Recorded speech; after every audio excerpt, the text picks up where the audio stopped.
The dispute over the Trump administration's deporting accused Venezuelan gang members is headed to the Supreme Court. It comes as Homeland Security Secretary Kristi Noem wraps up her three-day trip south of the border.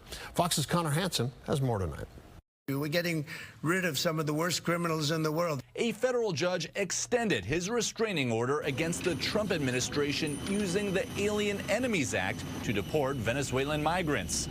The legal battle started after the wartime law from 1798 was invoked to fly alleged gang members to a prison in El Salvador. Now, the Trump administration wants the Supreme Court to weigh in, saying it's too urgent to wait. The decision is President Trump's, and we have to stop any kind of political enticed judges from making these decisions on the bench. It all came as Homeland Security Secretary Kristi Noem landed in Mexico to meet with its president. Earlier on her trip, Noem toured the massive prison where alleged members of the Tren de Aragua gang are being held. We got a lot of tools in the toolbox.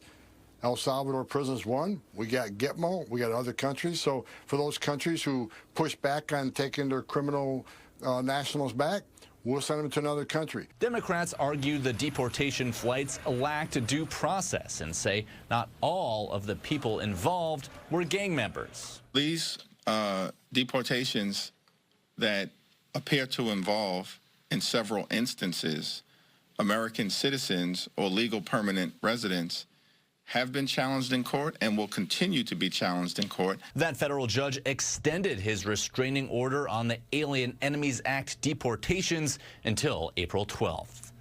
In New York, Connor Hansen, Fox News.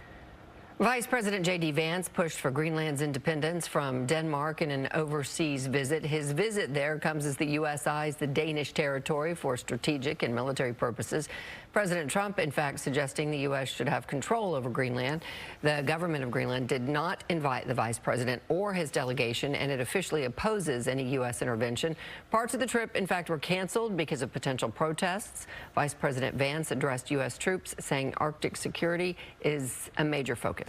If a missile was fired from an enemy country or an enemy submarine into the United States, it is the people here before us who would give notice to our brave men and women further south in the United States to let people know what was coming and, God willing, to try to shoot it down and prepare for it. Leaders in Greenland and Denmark criticized the U.S. over the visit. The vice president criticized Denmark, saying it has not done enough for security for the people of Greenland.